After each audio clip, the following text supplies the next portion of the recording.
Hello, this is Eleanor, and I want to tell you about a new podcast I think you'll love. Cat Skull is a visceral neo-noir thriller about violence, identity, and what happens when justice turns personal. Cat Skull is set in urban Singapore and follows the story of Ram, who has always felt invisible.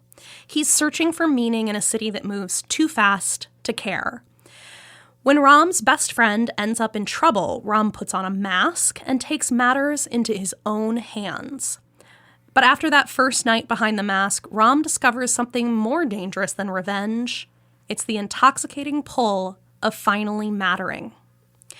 Cat Skull is adapted from Miley Yang Tae's award-winning novel and produced by Audacious Productions, the award-winning team known for DC High Volume, Batman, and Temujin. So please go check out Cat Skull wherever you get your podcasts. New episodes every Friday. Hello, listener. This is producer Jeffrey.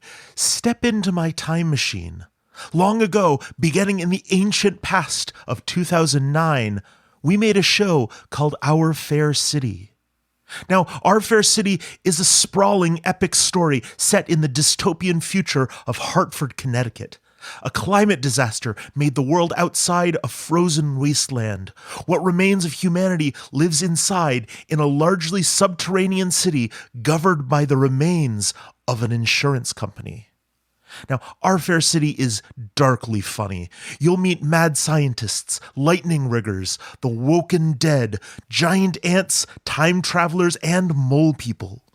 We are currently re-releasing Our Fair City weekly, so this is a great time to join us for a romp through the tunnels of Heartlife.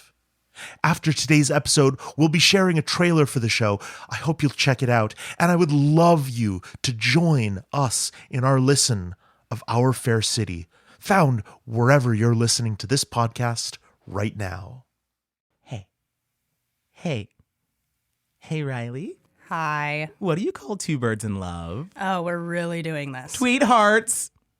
Hey, Riley. Hey, Malik. Knock, knock. Oh, God. Knock, knock. We're not open. Riley, you said you were game to be my co-host this episode. To be your co-host, not the punching bag for your... God, these are so bad. I don't even want to give them the title of jokes. Knock, knock. Who's there?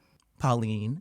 Pauline who? I'm Pauline in love with you. Did you just Google these before we started recording? Ooh, here's a good one. Okay, this one's risque. What does a horny frog say? Dare I even ask? Rub it. Get out. Someone on the radio said something about the sun going out forever in a month or so. But we all knew the end was near, nothing to be done from here. So I shake my head and off to bed I go.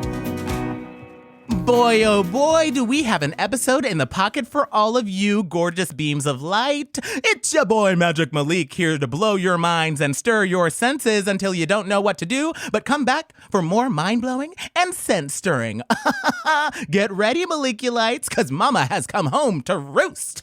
Maliculites? It's a work in progress. I am in high hope of that title progressing much, much more. And here we have none other than the smart-mouthed banshee themselves, my roommate. At least until he tells another one of his jokes. Riley R., everybody. Ooh, and the crowd goes tepid. I'm surprised you even know what that word means. Oh my God, why are you bullying me right now? Because it's easy.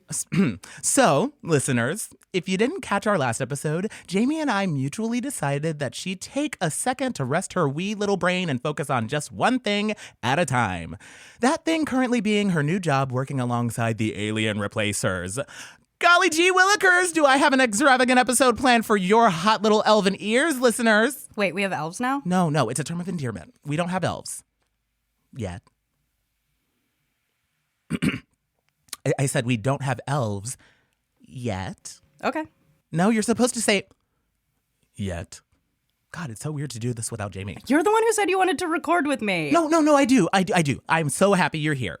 And I'm also so happy you're here, Maliculites. Welcome back. And if you're joining us for the first time, welcome! Wipe your shoes on the mat and enter cautiously because we are about to go down a hot little rabbit hole today. And I do mean hot. Foreshadow much? But before we do... Okay, now you can read it. Do you want to help keep our little radio show hot and... Do I really have to say this? Okay, you said you were game for anything.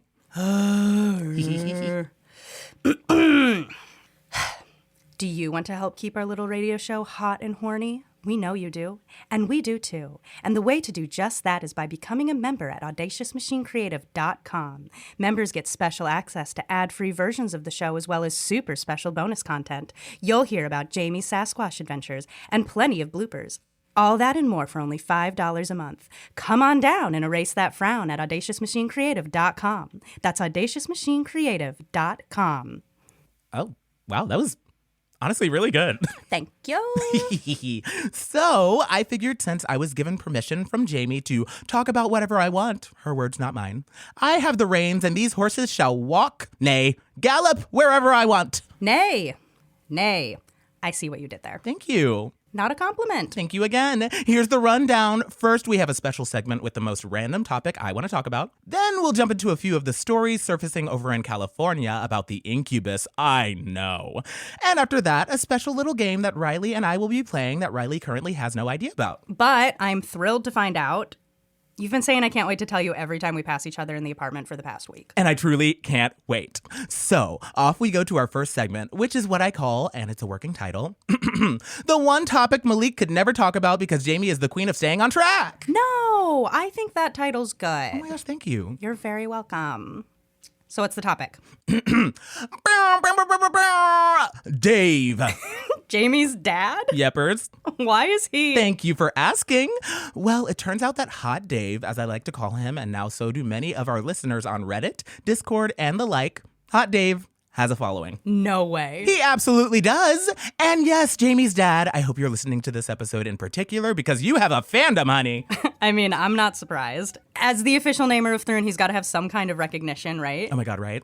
So, Hot Dave is getting a lot of love from his fans, now being called several things all over the interwebs, including Davelings, Daveologists, and my personal favorite, the Dave Brigade. Jamie, I'm so sorry. Gay gasp! What's that? The next activity up my unconventionally enormous sleeves is actually our main topic of the day? This episode has a wild through line, I'm noticing. Now, before we get into our main event, we have to talk about what inspired this episode. Sure. But before we talk about the episode's inspiration, we have to give y'all a little background. Riley, come on. Right. So there have been recent reports of the incubus showing up in people's DMs, like literally in their DMs. The first reports come from OkCupid users, which I find oddly ironic. And then the report made it over to Bumble. Just another instance of loreful creatures adapting to today's technological advances, very similar to your run-ins with the Fae, the Booback, and whatever that board game was that possessed Jamie. Yeah, when you say it like that, we've really been through it together. Yeah.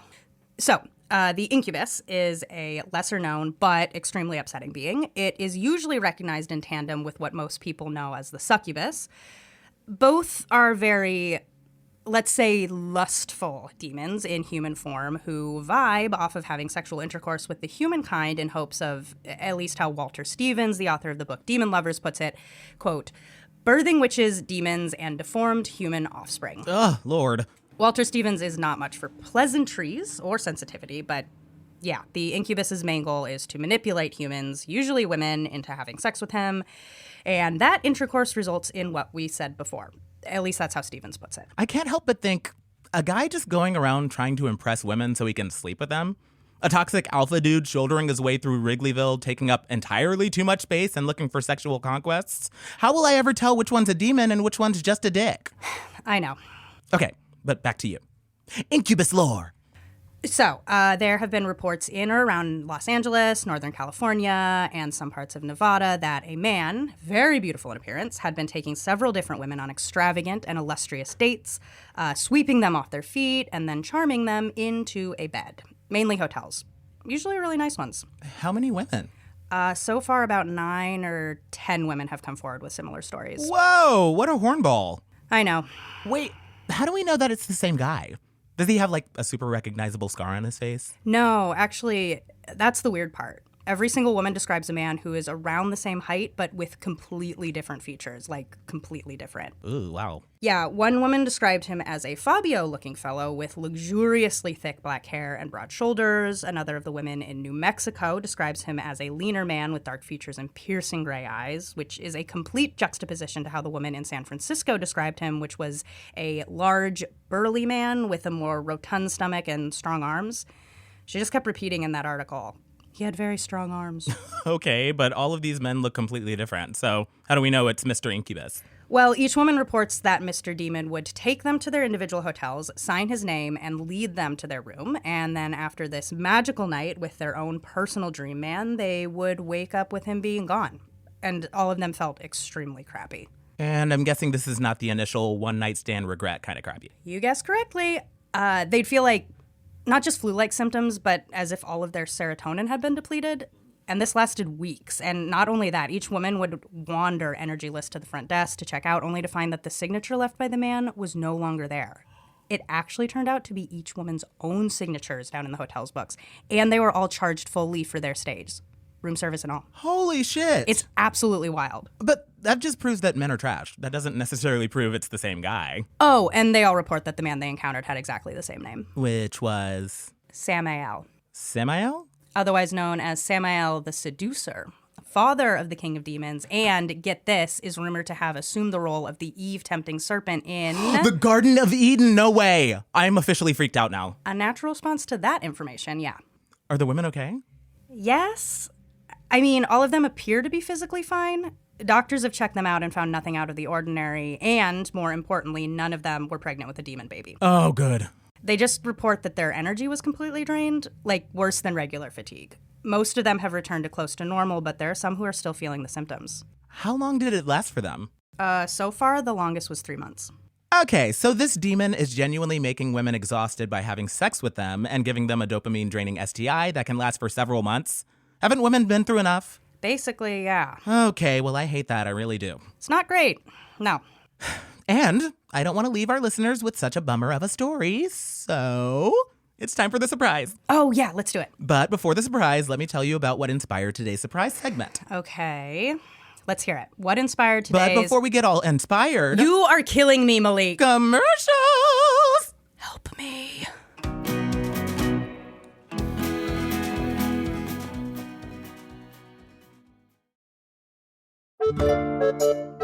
Hey, I'm Arnie Niekamp from the fully improvised comedy podcast Hello from the Magic Tavern. I'm here with my co-hosts, Chunt the Talking Badger, Bing Bong, and Usador the Wizard. I greet thee, listeners. Look, I'm trapped in the magical land of Foon, so I started a podcast interviewing elves, unicorns, and other weirdos. We have great guests like Felicia Day, Jason Mantzoukas, Brennan Lee Mulligan, Amy Mann, and so many more. Oh, and I think one time we interviewed a sentient shoe? I hope it was sentient. Not to mention the evil people we've had to interview. How I hate evil. Join us as we bar crawl across the magical land of Foon, Looking for adventure. Getting caught up in escapades. Hello from the Magic Tavern is available right now on your favorite podcast app and ad-free and with lots of bonus content on Patreon. Subscribe to Hello from the Magic Tavern today.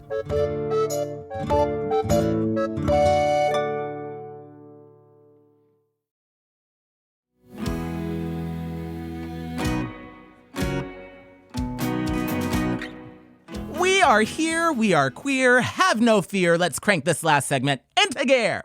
We're back. That indeed we are. Riley, here we go. Our final segment. Are you ready? More than ready. You and I are going to play a game. The game of Smash or Pass Monster Mash Edition. Wait, you cannot be serious. I've never been more serious in my life. Okay, well, there's no way in the world that you would allow me to say no. That is correct. So let's do this. Okay. The rules! You and I will switch off saying the name of a cryptid, then the other will answer whether they would get freaky with them or let them be freaky all on their own. I've played Smash or Pass before, beyond my better judgment. I know, I don't know how many of our listeners have. Okay, ready? Ready? Wait, Riley. Riley, am I sensing a glimmer of excitement on your face? What? I like games. And games like you, my gentle NB friend. Okay, let's get this started. Let's start easy. Simple. Bigfoot. Ooh. After careful consideration, I gotta go with pass. Really? No offense to Mr. Foot, but I don't think I could handle that amount of shedding. He seems like a nice guy, but I am too much of a clean freak. Okay, that's fair. What about you? Are you kidding? Smash. Definitely smash. He would cradle me in his big, hairy arms and rock me to Betty Bye. Even Jamie can't deny Mr. Foot would be an excellent lover. Oh, and the aftercare. I don't think Jamie would use that phrasing exactly. She said he had kind eyes, Riley. Roll back the tapes on the special episode. He would take me to the moon and back. Okay. Ooh, how about the Jersey Devil? Oh, absolutely smash. I mean, sure, he has a goat's head, but there are other parts of him that I'd be paying more attention to. You mean like his forked tail? Exactly. You know me so well. What that tail do? Ew, disgusting. You do not even know the half of it. Yeah, honestly, I could actually be into him. I think. I mean, muscle mass is not really my thing, but there is a certain je ne sais quoi about him. So the devil down in Jersey could do it for you? Maybe? Although something about just the estranged relationship with his witch mother and his alleged devil stepdad. I can't handle that drama. But for one hot night, sure. Fair. How about a Gorgon, Miss Snake Hair herself? As long as the hair is under control, she can absolutely control me. Whoa, okay, that was fast. I know what I like. Miss Gorgon is not usually my tea, but a strong woman who knows what she wants and usually carries a bow, I am weirdly in. Okay, how about a vampire?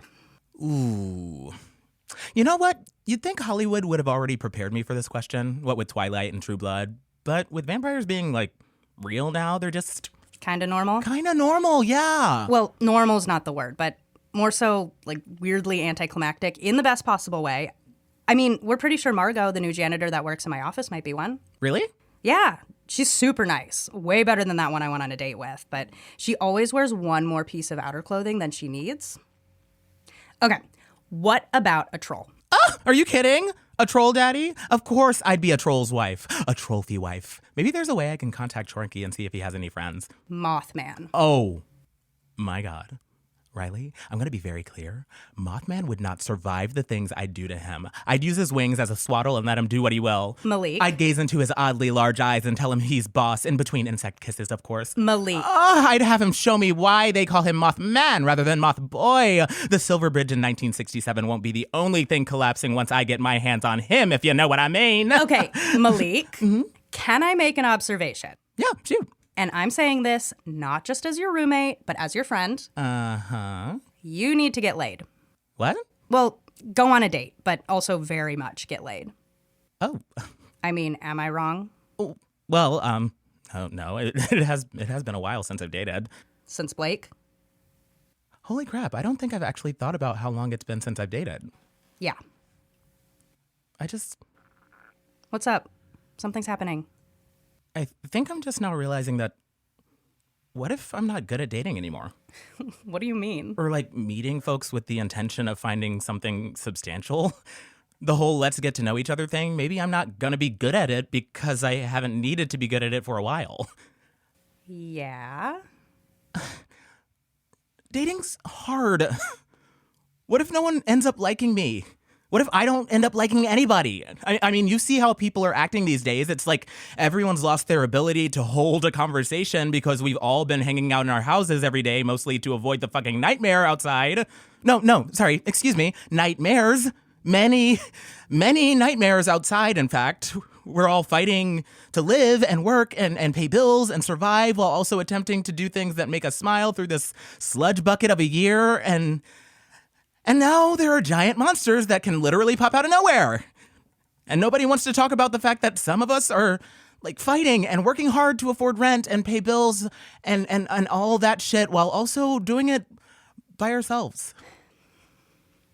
Can I do a tough love thing? Yeah, I think I need it. You're being fucking dumb. Okay, not that tough. I am a Cancer moon. You are not doing anything wrong. There actually isn't a right way to do this anyway, so stop being so fucking stupid and dumb and hard on yourself. This sucks. It does. But you are not alone. You're absolutely lonely, and that's okay, but you are not alone. And I'm not going to say that crap that everyone says, like, it'll happen when you least expect it, or you need to love yourself before you can love someone else, because honestly, fuck that. Oh, fuck that. We both know plenty of people who are personified garbage bags who have no idea who they are and have weirdly found themselves coupled up What I will say is that it fucking sucks, and it's fucking unfair, and there is absolutely no reason for it.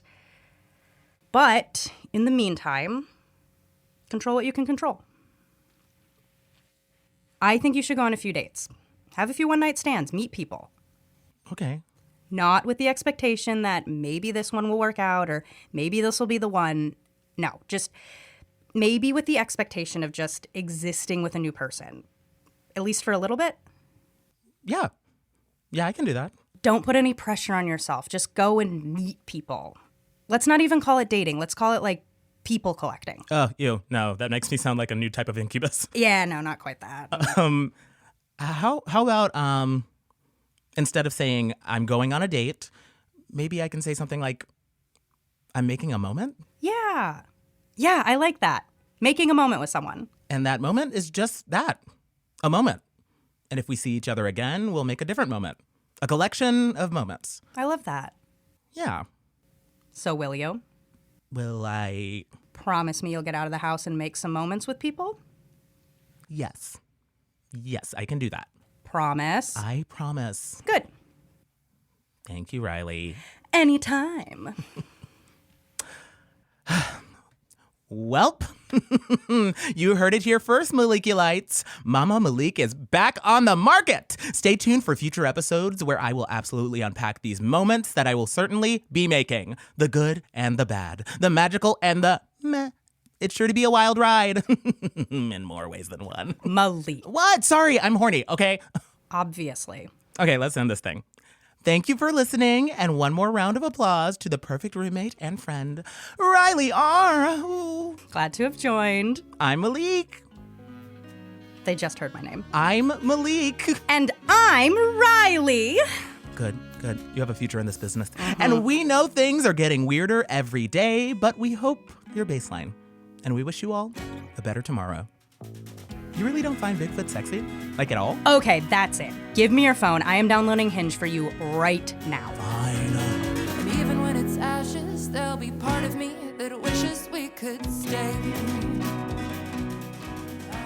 Malik and Riley are played by Michael Turrentine and Kat Hoil. Written by Michael Turrentine. Directed and edited by Jeffrey Nils Gardner. Our show art is by Carly Fairbanks. And our bangin' theme song is Falling in Love at the End of the World by Olivia and the Lovers. World Gone Wrong is produced and created by Jeffrey Nils Gardner and Eleanor Hyde.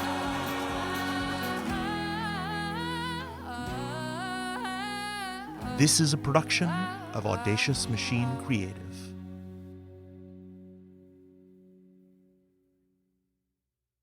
In this place, once known as Hartford, Connecticut, the wind doesn't howl, it screams. That screaming wind careens maliciously across the vast tundra until it breaks against the side of a monolithic structure. The Heart Life Tower, former home of the Heart Life Insurance Company. Dear listener, these are the true dramatizations of our fair city's glorious history. You will meet the brave bureaucrats that keep us safe and orderly. Sorry for the confusion. MURDER is actually an acronym for our department. An unfortunate coincidence. The abominable mole people who dig the tunnels that keep us warm. They don't exist. There's no such thing as ant people. Mole people. And the most dangerous villains of all. Scientists. I swear, I'd forget my head if it wasn't sewn on. To say nothing of lightning riggers, time travelers, and simple interns, every policy has a story to tell. Join us, dear listener, for the tale of our fair city, wherever you listen to podcasts. And remember, you owe everything to Heart Life. All the life you'll ever need. I earned my degree online at Arizona State University. I chose to get my degree at ASU because I knew that I'd get a quality education, they were recognized for excellence, and that I would be prepared for the workforce upon graduating. To be associated with ASU, both as a student and alum, it makes me extremely proud, and having experienced the program, I know now that I'm set up for success. Learn more at asuonline.asu.edu.